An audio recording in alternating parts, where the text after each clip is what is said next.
Di sebuah rumah tua di pinggir kota kecil di Jawa Timur, Bunita duduk termenung.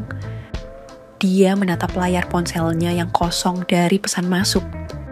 Suaminya sudah hampir 5 bulan bertugas di luar Jawa, entah kapan kembali. Kesepian mulai merayap masuk. Bukan cuma karena sepi rumah, tapi juga karena rasa yang lama terpendam. Di sisi lain, Raka baru saja lulus SMA dan tengah bingung menghadapi hidup di kota yang asing. Mereka sudah kenal sejak lama, tapi hubungan mereka selama ini cuma sebatas basa-basi dan candaan. Namun, sesuatu mulai berubah malam itu saat Raka menerima pesan chat dari Bunita. Ada getar yang berbeda ketika Bunita mengirim pesan singkat yang tak biasa untuk Raka. Perbedaan usia yang cukup jauh bukan halangan bagi mereka. Justru, itu jadi rahasia kecil yang membuat hubungan mereka makin menarik dan rumit. Siang itu, cuaca Blitar panas kering. Raka baru selesai nyapu halaman rumah ketika HP-nya bergetar. Ada pesan masuk dari nomor yang tak asing. "Raka, bisa nemenin tante ke Malang besok?" Nama pengirimnya Bunita. Dia ibu dari Riri, teman dekat Raka waktu SMA. Umurnya 38 tahun, kulit putih bersih, rambut panjang terawat, dandan selalu rapi dan wangi, meski hanya di rumah. Suaminya kerja proyek di luar Jawa, katanya jarang pulang. Dulu, waktu masih sering main ke rumah Riri, Raka sempat beberapa kali ngobrol lama dengan Bunita. Sering juga ngeliatin dari belakang kalau lagi jalan ke dapur. Raka bales, "Mau ngapain ke Malang tante?" Gak pakai lama balasan masuk. "Antar barang ke rumah budenya Riri, sekalian jalan-jalan, tante malas nyetir sendirian." "Pakai mobil siapa Tan?"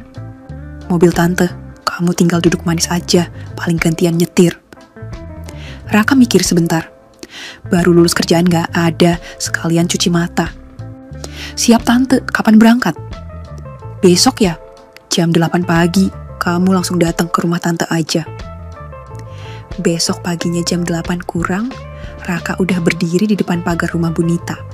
Pagar sudah terbuka, mobil Honda Jazz Silver sudah parkir di luar garasi, pintu rumah setengah terbuka. Suara perempuan dari dalam terdengar. "Raka, udah datang ya?" Bunita keluar dari dalam rumah sambil mengancingkan tas kecil di bahunya. Dia pakai kaos hitam ketat lengan pendek dan jeans high waist biru tua. Rambut panjangnya dibiarkan tergerai dan wajahnya segar dengan makeup tipis. Bibirnya merah muda, wanginya langsung menyeruak ketika dia mendekat.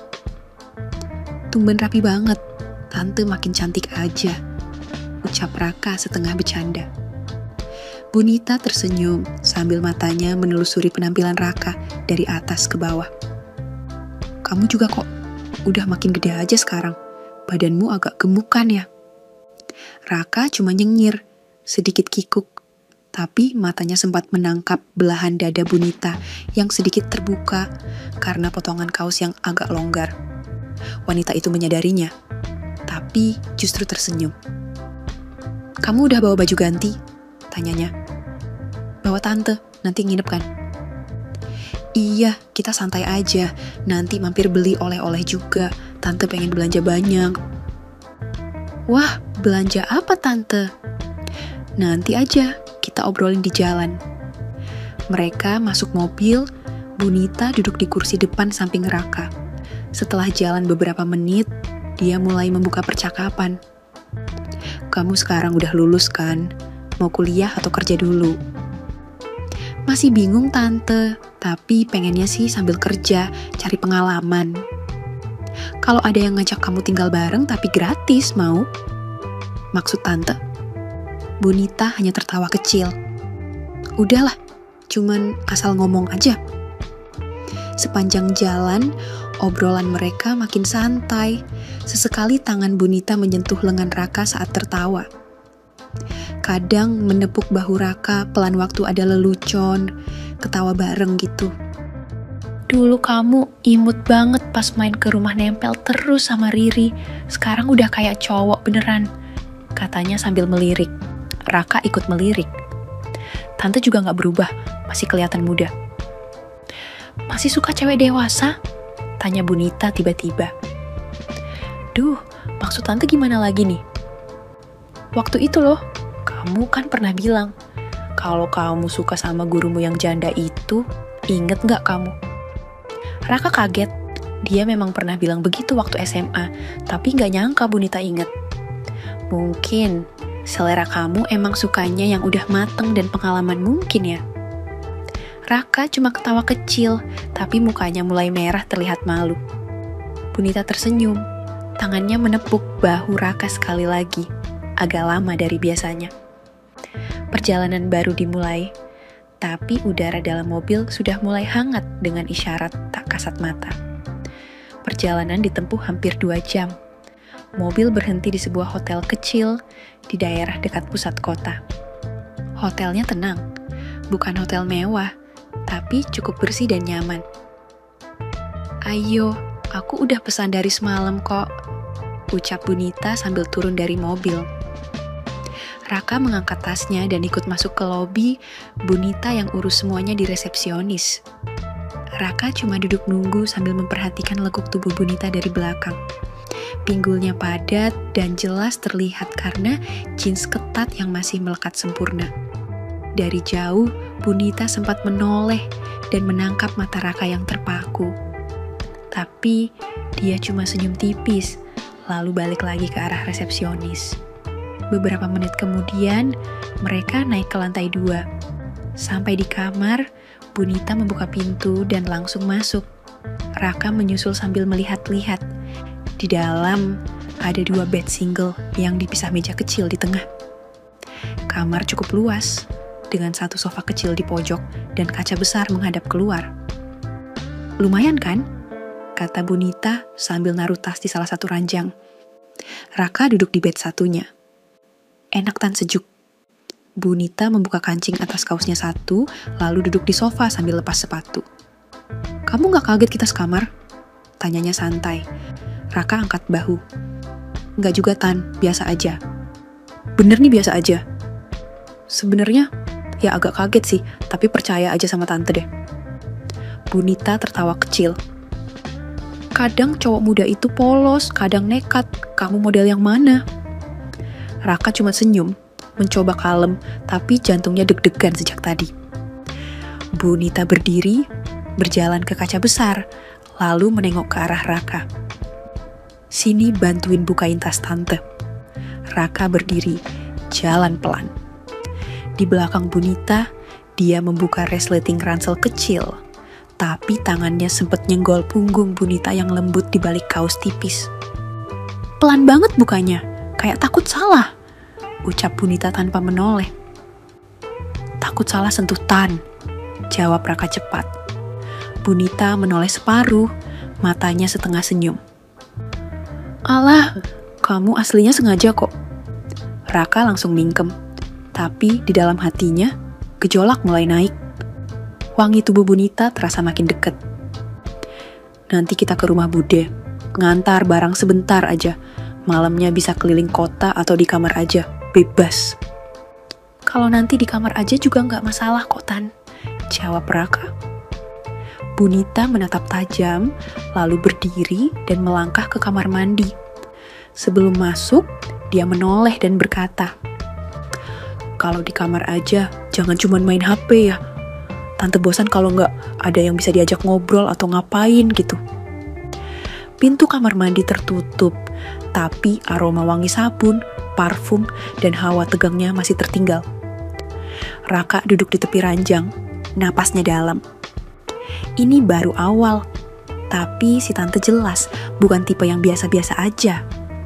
Malam turun di kota Malang, udara dingin, tapi suasana kamar justru makin hangat. Setelah sore ke rumah budenya Riri buat ngantar beberapa barang, mereka balik ke hotel menjelang maghrib. Capek, tapi Bunita masih semangat, senyumnya masih ada terus. Setelah mandi dan ganti baju, kemeja tanpa lengan, dan celana pendek selutut, Bunita duduk di ranjang sambil nyisir rambut. Badanku pegel, rasanya kayak pengen dipijat, katanya pelan. Raka yang baru keluar dari kamar mandi cuma melirik, duduk di ranjang satunya sambil ngelap rambut dengan handuk. Emangnya di sini ada layanan pijat tante? Nggak ada, makanya kamu kudu belajar mijat, biar bisa jadi cowok idaman. Bunita bangkit dari duduknya, jalan perlahan ke arah Raka. Rambutnya masih setengah basah dan kaos tipis yang dipakainya mulai nempel di badan karena udara dingin. Kamu takut ya tidur sekamar sama tante? Nggak takut sih, Tan. Cuma bingung aja. Loh, bingung kenapa? Takutnya nanti tante salah paham. Bunita duduk di samping Raka, tangannya naik ke bahu Raka, lalu menepuk pelan. Salah paham apa sih, Raka? Kamu kan sekarang udah gede, tahu mana yang rahasia, mana yang enggak. Raka nggak bisa jawab. Tatapan Bunita tajam, tapi manja. Ada senyum kecil di ujung bibirnya. Tiba-tiba, tangan Bunita naik ke dagu Raka, mengangkat sedikit wajahnya. Kamu udah bukan anak kecil loh, Raka. Tante juga nggak bodoh. Tante tahu kalau kamu sering lihat-lihat tante terus. Maafin Raka ya tante, kalau Raka udah kelewatan, bisik Raka. Justru tante suka. Dari dulu tante emang suka cowok muda, masih segar, belum banyak drama. Raka diam, nafasnya mulai berat. Bunita makin dekat, suaranya pelan, nyaris berbisik. Jujur ya, kamu suka tante nggak? Butuh beberapa detik sebelum Raka jawab. Suka banget.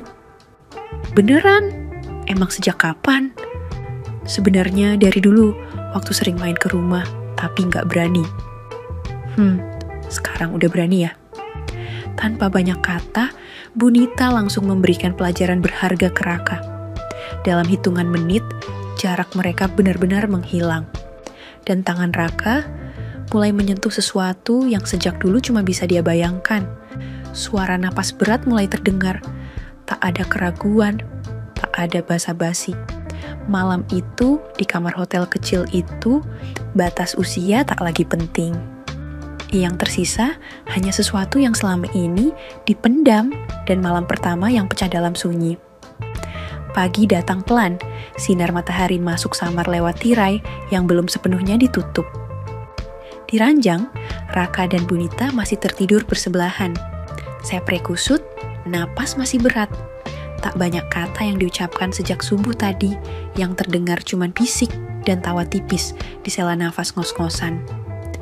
Bunita lebih dulu bangun. Dia duduk, mengenakan daster tipis yang entah kapan dia ambil dari koper. Daster itu menempel pas di tubuh, pinggang rampingnya jelas, dan tali yang masih terlihat di pundak. Dia menoleh ke arah Raka yang masih rebahan, setengah ngantuk, matanya sayu. Kamu seneng Raka? Tanyanya datar, tapi nada manjanya tetap kentara. Raka mengangguk pelan. Banget. Belum sarapan udah kenyang ya? Raka senyum. Tapi jujur aja masih lapar juga nih. Bunita berdiri, jalan pelan ke meja kecil dekat jendela. Dia menuang air putih dari botol ke gelas. Badannya terlihat jelas dari belakang, apalagi dasternya tipis dan basah di bagian punggung karena keringat. Kamu jangan ketagihan tante, bukan cewek yang bisa kamu ajak pacaran, katanya sambil minum. Aku gak niat pacaran, Tan.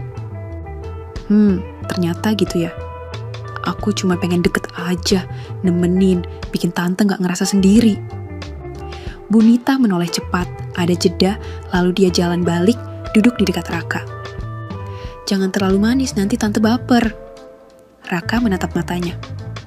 Baper juga gak apa-apa kok. Bunita nyengir. Gayamu sekarang beda, udah gak malu-malu lagi. Raka duduk, mendekat ke Bunita. Masih pegal gak? Sini coba Raka pijitin, bisiknya. Bunita membalik badan, menyerahkan punggungnya. Raka mulai memijat pelan, tapi pasti. Pagi itu tak ada sarapan roti, kopi, atau teh. Mereka hanya duduk di ranjang dengan tubuh masih lengket sisa malam. Hangat, dekat, dan entah kenapa terasa seperti awal dari sesuatu yang lebih panjang. Siangnya Bunita ngajak Raka jalan-jalan keliling kota sambil wisata. Katanya sekalian cari udara segar. Tapi jelas dari cara dia berdandan, itu bukan sekadar refreshing. Rok jeans hitam selutut, kaos pas badan, dan kacamata hitam. Daster hotel ditinggal, yang keluar sekarang wanita matang yang kelihatan muda karena senyum dan auranya. Raka sendiri cuma pakai kaos oblong merah dan celana bahan. Tapi tiap jalan di belakang Bunita, matanya nggak bisa lepas dari lekuk tubuh yang makin dia hafal. Mereka mampir ke alun-alun, jajan ketan, minum susu segar. Di sela itu, tangan mereka mulai saling menggenggam. Nggak ada yang pura-pura, nggak ada yang jaga image. Di bangku taman, Bunita sandar ke bahu Raka, tangannya main-main di paha Raka, kadang cubit-cubit manja. Kamu suka kayak gini? Kayak gimana? Jalan sama tante, pegangan tangan, diperhatiin orang. Suka banget, gak peduli juga orang mau ngomong apa. Bunita nyengir, lalu pelan-pelan mencubit perut Raka. Anak kecil makin berani ya. Udah, bukan anak kecil, Tan. Malam itu udah cukup buktikan. Bunita ketawa pendek, mukul pelan dada Raka. Kurang ajar. Setelah puas keliling, mereka naik mobil balik ke hotel. Tapi sebelum sampai, Bunita sempat belok ke swalayan. Dia turun sendirian, tapi pas balik ke mobil, dia menyerahkan kantong plastik kecil ke Raka. Itu buat begadang nanti malam, katanya sambil nyengir nakal. Raka buka sedikit kantongnya, di dalamnya ada minyak aromaterapi, lotion, dan macam-macam. Tante serius? Bunita menatapnya dari jok sebelah. Matanya tajam, suaranya pelan. Kalau kamu siap, Tante lebih siap. Mobil melaju pelan menuju hotel, menyusuri jalanan yang cukup ramai di tengah kota. Di dalamnya, 2 orang beda usia, beda dunia, tapi sudah terlanjur jatuh dalam kenyamanan yang mereka ciptakan sendiri. Dan malam nanti mereka tahu, semua akan makin dalam. Malam turun pelan, di kamar hotel, aroma lavender dari minyak aromaterapi mulai menyebar. Lampu sengaja diredupkan, tirai ditutup rapat. Di atas ranjang, Bunita duduk bersila. Rambutnya digerai, daster diganti kimono, tipis warna krem. Ikatnya dibiarkan longgar, terbuka sedikit di bagian depan. Raka jalan keluar dari kamar mandi, pakai kaos oblong dan celana pendek. Matanya langsung tertuju pada Bunita yang duduk manis dengan senyum setengah. Wanita itu tak lagi sekadar tante, dia sudah jadi candu bagi Raka. Ayo sini, suara Bunita lembut tapi jelas. Raka mendekat, duduk di depan Bunita. Raka langsung dapat anugerah terindah dari Bunita. Tidak buru-buru, tidak sembarangan. Bunita membisik, kamu udah bikin tante lupa kalau tante ini udah nikah. Malam kedua itu lebih dalam, tidak sekadar pelepasan, ada rasa, ada keterikatan. Bunita yang biasanya mengatur semuanya, malam itu justru luluh total. Tangannya meremas spray, dan suara manja keluar tanpa bisa ditahan. Setelah semuanya reda, mereka rebahan berpelukan, nafas masih belum stabil. Ini gak salah kan? Tanya Raka pelan. Yang salah itu kalau kita pura-pura gak saling butuh, jawab Bunita sambil menyentuh pipi Raka. Malam itu, lebih dari sekali, tapi yang bikin susah tidur bukan capeknya, melainkan rasa yang pelan-pelan berubah jadi kenyamanan paling berbahaya. Paginya, Raka bangun lebih dulu, di sebelahnya, Bunita masih terlelap. Kulit putihnya bersinar, kena cahaya pagi yang masuk dari jendela. Raka bengong sesaat, dia sadar. Wanita ini bikin dia susah pulang, susah lupa. Pelan-pelan Raka bangkit dan ke kamar mandi. Tapi belum sempat nutup pintu, Bunita sudah duduk sambil nyengir setengah sadar. Mau kabur? Gak Tan, ke kamar mandi bentar kok. Lama-lama kayak suami istri ya kita. Raka cuma senyum, tapi kalimat itu kayak terus terngiang di kepalanya. Hari itu mereka jalan ke tempat wisata lagi, tapi kali ini suasana agak beda. Di parkiran, Raka lihat Bunita sibuk balas chat. Senyumnya berubah-ubah, tangannya cepat mengetik. "Siapa, Tan?" tanya Raka saat mereka duduk di warung makan. "Suami," jawab Bunita singkat. "Oh, kenapa? Kamu cemburu?" Raka diam, gak jawab. Bunita senyum kecil, lalu menyuapinya sesendok rawon. "Manja banget kamu, padahal yang punya pasangan itu aku." Setelah makan, mereka duduk di tepi taman. Raka masih kelihatan murung. "Kamu serius ya sama aku?" tanya Bunita tiba-tiba. "Serius, aku mau tante sama aku terus." "Terus kamu mau apa?" "Aku mau tante sama aku terus." Bunita menatap Raka lama. Di matanya ada campuran antara iba, sayang, dan ragu. "Gini ya Raka, jangan berharap terlalu jauh. Tante udah punya suami." "Tapi kamu yang mulai, Tan." "Iya, dan aku juga yang bakal berhentiin kalau kamu makin sayang." Raka diam lagi. Tangannya meremas jemari Bunita. Tapi wanita itu cuma memandang lurus ke depan. Hari itu mereka tetap jalan, tetap gandengan, tetap ketawa. Tapi sejak percakapan itu ada jarak tipis yang mulai terasa. Perasaan yang tadinya cuma mainan, sekarang jadi beban. Dan cemburu jadi tamu tak diundang yang mulai ikut duduk di antara mereka. Malam terakhir mereka di hotel. Besok pagi Bunita harus balik ke rumahnya dan Raka balik ke kontrakan. Tapi suasana di kamar hotel malam itu lebih sunyi. Musik pelan dari speaker kecil, aroma lavender lagi-lagi memenuhi ruangan, tapi mereka gak banyak ngobrol. Raka duduk di ujung ranjang, mainin jari. Bunita berdiri di depan kaca, ngerapihin rambut panjangnya. Kimono yang sama seperti malam sebelumnya, tapi kali ini diikat lebih kencang. "Kamu kenapa diam?" tanya Bunita. "Kepikiran," jawab Raka pelan. "Masih soal tadi siang?" Raka mengangguk. "Aku takut ini semua cuma jadi kenangan." Bunita menatap bayangannya sendiri di kaca. Memang bakal jadi kenangan rak, tapi bukan berarti nggak indah. Dia mendekat, duduk di samping Raka, tangannya mengusap pelan tengkuk cowok muda itu. "Ini malam terakhir, kita pakai sebaik mungkin ya." Raka menoleh. "Aku maunya ini enggak terakhir." Tanpa banyak kata lagi, Bunita menarik Raka. Dan lagi-lagi Raka mendapatkan anugerah terindah untuk kesekian kalinya. Dan malam itu, Raka yang biasanya pasif berubah jadi liar. Tangannya mulai nakal. Bunita gak mampu lagi menahan diri. Suaranya lirih, napasnya berat, matanya menutup penuh.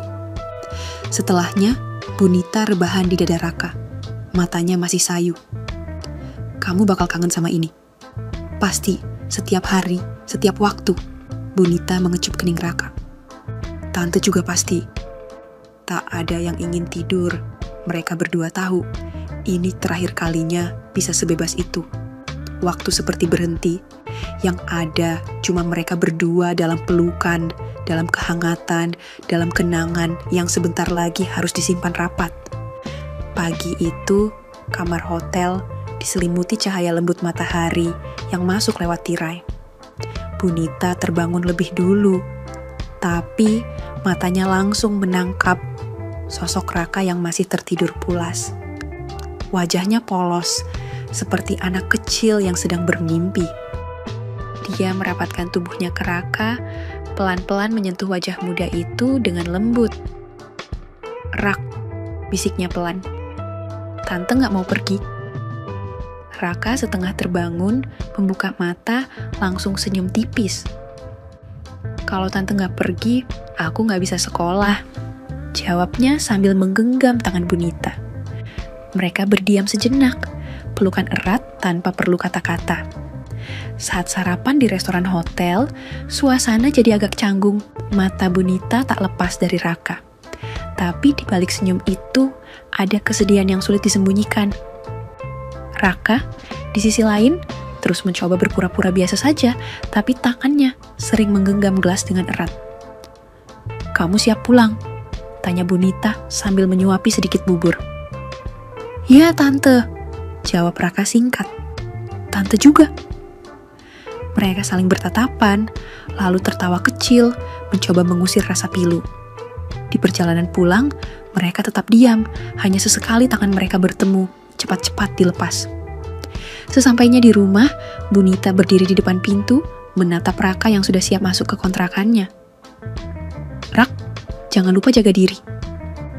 Kamu juga tante, terima kasih sudah jadi tempat aku manja. Bunita tersenyum getir. Jangan sampai lupa ya, kita cuma sekali ini. Mereka berpelukan lama, terasa seperti memeluk seluruh dunia. Saat Raka melangkah masuk ke rumahnya, Bunita menatap ke langit berbisik. Semoga kita ketemu lagi. Dan di situ, bab itu selesai. Perpisahan yang manis tapi menyakitkan, meninggalkan rasa yang dalam dan kenangan yang tak akan hilang. Beberapa minggu setelah perpisahan di Batu, Bunita dan Raka kembali ke rutinitas masing-masing. Tapi hati mereka tetap tersambung oleh kenangan yang tak mudah dilupakan. Bunita sering menatap foto mereka berdua di ponsel.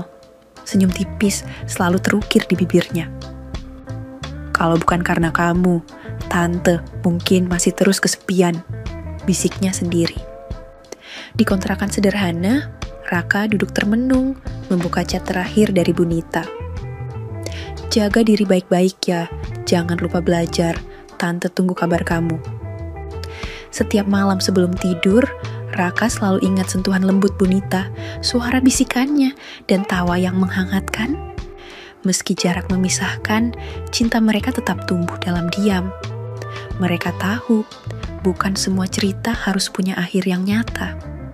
Kadang, cukup kenangan manis yang menyimpan rasa. Sampai suatu hari, Raka mengirim pesan pendek. Tante, aku kangen. Bunita membalas cepat. Aku juga, Rak. Sampai jumpa di cerita kita selanjutnya. Mereka menutup bab itu dengan senyum, menyadari bahwa cinta beda usia bukan soal lama atau pendeknya waktu, tapi tentang bagaimana hati bisa bertemu dan tetap hangat meski berjauhan. Tamat. Oke, segitu dulu untuk kali ini dan semoga kalian bosku semua terhibur hari ini ya. Sekali lagi, tidak pernah lupa Mimin ingin mengingatkan bahwa tidak ada maksud untuk merusak moral. Tapi di sini kami selaku admin channel Makyam hanya berbagi pengalaman dari viewer saja yang tentu saja tidak untuk ditiru. Terima kasih sudah mau mendengarkan kisah nyata ini. Ambil baiknya dan buang buruknya dari cerita kisah ini. Semoga hal seperti ini tidak terjadi kepada kita semua bosku, dan semoga kita semua dilindungi dari mara bahaya. Amin ya Rabbal Alamin. Terima kasih dan sampai jumpa di cerita selanjutnya. Jangan lupa like, comment, share, dan subscribe. Oh iya, kira-kira kalian semua bosku yang terhormat kepengen kisah-kisah yang seperti apa lagi nih? Tolong berikan komentar-komentar kalian di video ini ya.